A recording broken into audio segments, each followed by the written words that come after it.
पूरा दिन लगे रहते हैं 1 to 1 के साथ। पहले ए आता है, फिर बी, फिर सी, फिर डी। और क्या लाइव करूँ? अगर आपको लाइव करना तो हम साले जक मार रहे हैं। नहीं ऐसे पेज ये चौधरी की वजह से करवा रहे हैं।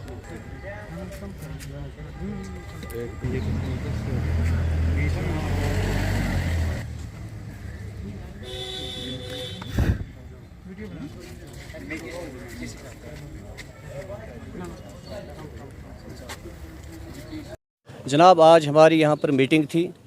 अभी हमने प्रोटेस्ट नहीं किया। इस मीटिंग में हमने लाहेअमल जो है आने वाले दिनों में वो तय किया हमने आज। हमारा यही इशू है, जिस तरह से सारा हिंदुस्तान जानता है, आप भी जानते हैं, सारे मुल्क को पता है। हमारी पसमानदगी देखकर हुकूमत ने हमें शेड्यूल ट्राइब सर्टिफिकेट दी थी, जिससे थोड़ी बहुत तरक्की जो है कम्युनिटी में हुई थी। लेकिन अनफॉर्चुनेटली इस शेड्यूल ट्राइब के ख़िलाफ़ ऐसे हरबे हो रहे हैं, ये किसी और को देने जा रहे हैं। मतलब जिस तरह से पहाड़ी कम्युनिटी को ये कह रहे हैं कि पहाड़ी को देते हैं, लेकिन आज तक कोई ये डिसाइड नहीं कर पाया, किसी को पता नहीं चला कि पहाड़ी होता क्या है, पहाड़ी ज़बान किससे कहते हैं।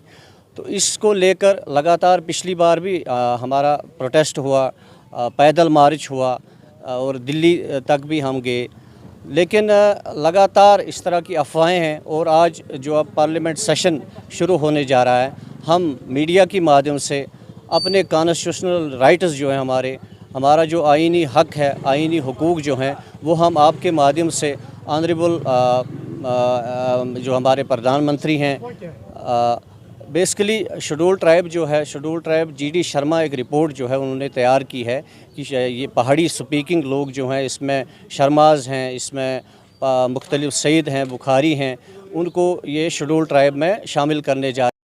कि आप गुजर की भैंस उठाकर एक दुकानदार को दे रहे हैं, लेकिन दुकानदार ये नहीं जानता है कि भैंस को किस तरह पालना है, ये गुजर को पता है। तो आप इस अपोज कर रहे हैं? हम ये कह रहे हैं कि शेड्यूल ट्राइब जो है वो हमारा हक है, वो हमें दिया गया है। और कई साल लगे हैं, हमारे पुराने जो हमारे जादू अजदाद थे, उन्होंने बड़ी मेहनत से शेड्यूल ट्राइब हासिल की थी।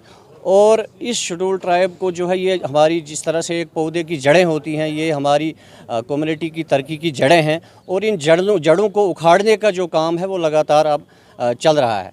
तो इस चीज़ को लेकर हम जो है पिछले 6-7 महीने से लगातार हुकूमत से ये दरख्वास्त करते आ रहे हैं कि ये हमारा हक है, हमारा हक है, ये आप किसी और को मत दीजिए। अगर आपने किसी और को कोई और चीज़ देनी है तो आप बेशक दें, लेकिन शेड्यूल ट्राइब के बगैर आपके पास OBC है, या जो कम्युनिटी, जो तबका ऑलरेडी 5-6 जो हैं रिज़र्व, मतलब जिस तरह से रिज़र्व कैटेगरीज़ हैं, उसमें वो आते हैं, उनको वो PSP को बहुत यानी 4% है, उसको बढ़ाकर 8% कीजिए, या OBC में आप उनको कुछ दे दीजिए।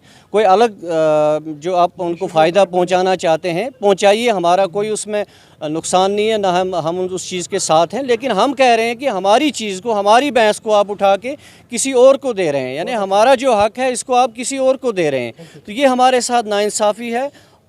तो शुक्रिया सर। जो प्रोटेस्ट हमारा ये आज हमारी मीटिंग थी, एक शुरुआत थी कश्मीरी डिवीज़न के अंदर। जो हमारे social activist, tribal activist Chaudhary Zahid Parvaz साहब और हमारे चौधरी मुश्ताक बड़गामी साहब और दीगर साथी जो आपने यहाँ पे देखे हमारे साथ। सर, आज का हमारा मकसद ही, हम सरकार को एक रिक्वेस्ट करना चाहते हैं कि सरकार अपने मुँह से ये बात कह चुकी है कि 30 साल में कुछ नहीं हुआ, और उसी 30 साल में हमें शेड्यूल ट्राइब जो है दिया गया। जब बाकी कुछ नहीं हुआ तो शेड्यूल ट्राइब में क्या हुआ होगा? अब जब शेड्यूल ट्राइब में कुछ होने लगा है तो उसमें ये भी कर रहे हैं कि उसमें कुछ अपर क्लासेस को ऐड करके जो हमें मिलना था वो उनको मिल जाएगा। तो हम फिर से किस लाइन में चलेंगे? हमारे बच्चों के एजुकेशन की जो स्टार्टअप हुई है वो इन्हीं पिछले 2-3 साल में हुई थी। हमारे हॉस्टल्स, बाकी चीज़ें जो भी काम होने थे वो रिसेंटली स्टार्ट हुए। तो उस चीज़ को लेकर सरकार ने जो हमें दिया था, ठीक है, अच्छी बात है, हम उस चीज़ के लिए सरकार का बहुत वेलकम कर चुके हैं, करते हैं और करते रहेंगे। लेकिन इस वक्त सरकार ये हमारे साथ क्या कर रही है, किसकी पॉलिसी है, कौन एडवाइज़र है, कौन ये बातें बता रहा है, कौन ये प्रोग्राम बना रहा है, कौन समझा रहा है सरकार को कि एक मतलब दबे कुचले दलित वर्ग, जो इतना बड़ा मतलब गरीब समाज है, जिनकी ज़िंदगियाँ सिर्फ पहाड़ों में गुजरती हैं। आपने देखा है कभी श्रीनगर के लाल चौक में कोई पगड़ी वाला किसी हवेली में कोई किसी जगह ऐसे रहता हुआ? हम ये पहाड़ों में रहने वाले लोग हैं, मुसीबतों के मारे हुए लोग हैं यार। हमें अगर तालीम हासिल करके अब कुछ मिलने लगा था तो उस चीज़ को हमसे छीन रहे हैं। अब अगर इनको ये पॉलिसी डिप्लोमेसी खेलनी है, इन्होंने क्या काम करना, बड़ी बड़ी कास्टें हैं जो जिसमें सच में सईद बुखारी शाह वगैरह हैं, उनको ऐड करें, तो उसमें अगर ये ऐसी पॉलिसी करें तो डाइल्यूशन हुई। अब अगर डाइल्यूशन करनी है तो करें, सब एसटी से ही खुश हैं तो वही दे दो, 50% कर दो एसटी, सबको ऐड कर दो, खत्म मसला, वो भी खुश हम भी खुश। ये कौन से तरीका हुआ यार? पीएसपी जो हिंदुस्तान की पार्लियामेंट से पास होके आया है उस पे इनको एतराज़ है, ओबीसी उधरी से आया है उस पे एतराज़ है,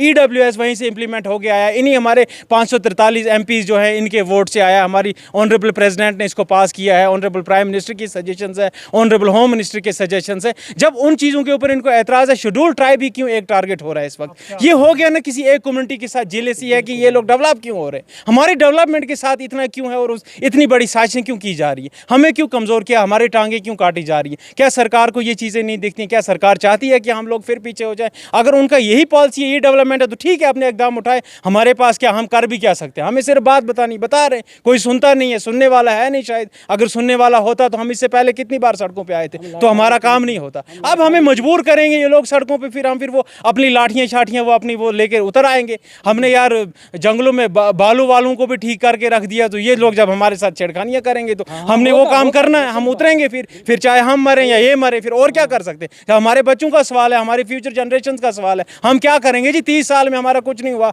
अब 10 साल में कुछ होता, 15 साल में कुछ होता, हमारे सामने हकदार शरीकदार ला के रख दिए, अब वो ले जाएंगे तो हम कहाँ जाएंगे?